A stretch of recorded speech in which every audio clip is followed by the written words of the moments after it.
Qui est Sisyphe?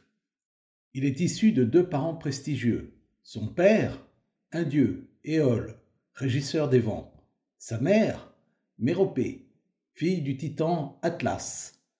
Sisyphe, le très sage, vivait à proximité de Corinthe, une ville qui lui doit sa naissance.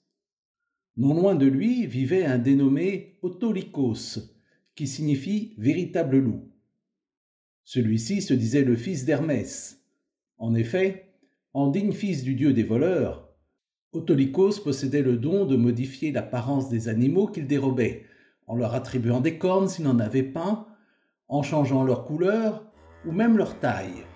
Ainsi, le troupeau de Sisyphe diminuait, alors que celui de son voisin augmentait d'autant.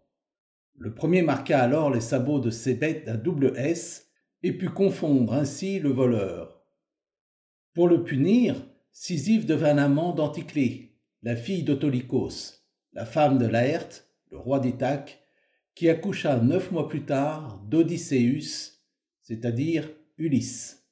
Sisyphe fut témoin de l'enlèvement de la belle nymphe Égine par Zeus, qui prit la forme d'un aigle. Son père, le dieu fleuve Asopos, celui qui n'est jamais silencieux, la recherche activement et apprend que Sisyphe en sait plus qu'il ne le prétend. Il lui offre alors de donner à sa ville de Corinthe une source perpétuelle en échange de ses révélations. Sisyphe accepte, s'attirant de ce fait les foudres de Zeus. Celui-ci envoya Thanatos, la mort elle-même, chercher l'indélicat. Sisyphe consent à le suivre dans le royaume d'Hadès, celui des morts, mais auparavant il veut lui montrer sa dernière invention, des monotes. Il les lui passe au poignet et l'attache en un lieu dont il ne peut plus se défaire.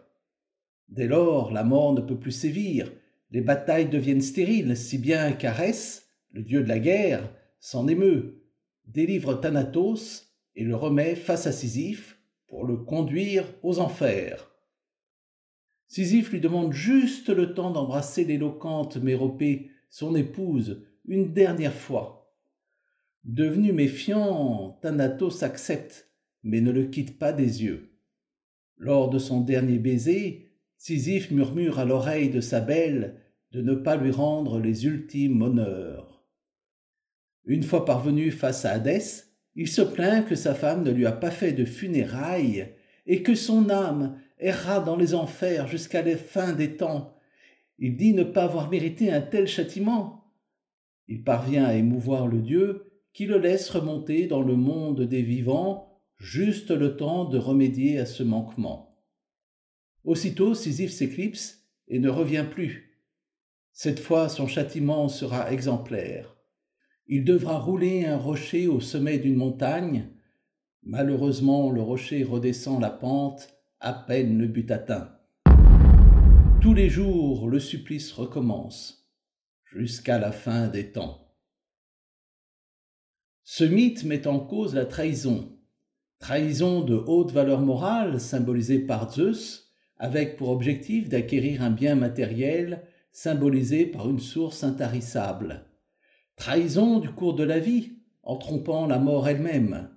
Ainsi, Sisyphe se révèle avant tout un être perfide, qui mérite un châtiment exemplaire et éternel, celui de rouler un rocher de bas en haut sans répit. Albert Camus y voit l'absurdité de la condition humaine et la liberté pour l'homme de l'accepter. Pour ma part, je pense que c'est Sisyphe lui-même qui précipite le rocher dans le vide, une fois celui-ci parvenu au faîte de la montagne. L'absurdité serait en effet de rester en haut de celle-ci, avec le rocher à ses côtés, sans plus rien d'autre à faire, sans but. Le rejeter pour recommencer encore et encore correspond à une fin en soi, à un renouvellement de son être chaque matin à l'image du soleil qui naît, monte au zénith, puis redescend pour se coucher. Les mythes sont une manière de rendre intelligible l'incompréhensible.